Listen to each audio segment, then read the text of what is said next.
EGR issue ng mga ISM.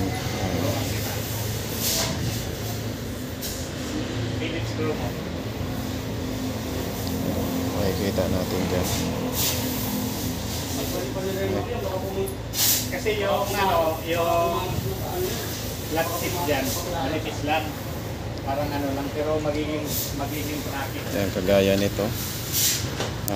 Nakalabas siya, may fault code siya na 2272 SPN 27. Yung lamp niya amber. Ayan yung diagram niya. Yung circuit description niya, ayan po.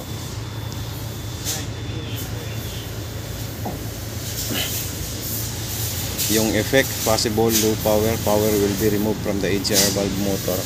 Kaya issue na to ng ISM. Kailangan na tong mapalitan o titignan muna kung stock up, pero kadalasan bungi na yung mga ngipin ng EGR valve nito. Pumunto sa EGR sa ISM. Tsaka meron siyang error na exhaust sensor, exhaust gas, pressure sensor,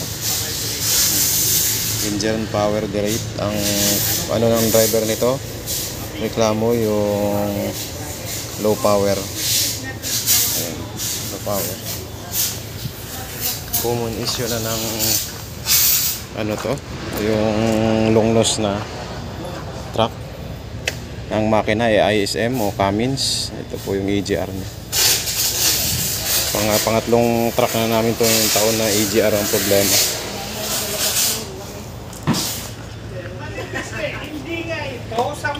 Ito na lang merong diagnostic para matrace bago kalasin. Pero nung wala pa tong diagnostic scanner, manual kong hinahanap yan. Mas maganda pa rin pag may ganito kasi meron kang idea na kaagad.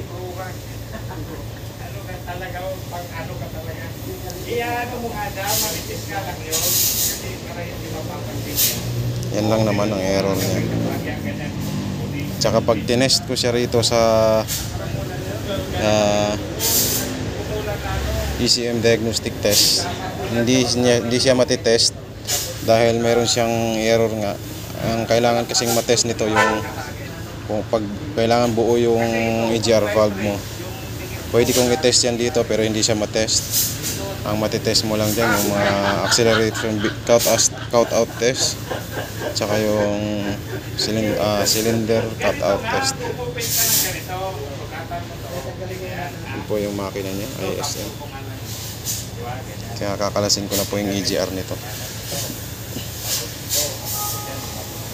Exit.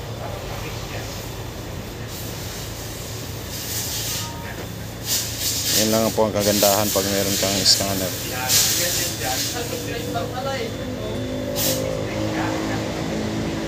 Update ko na lang po pag natapos na.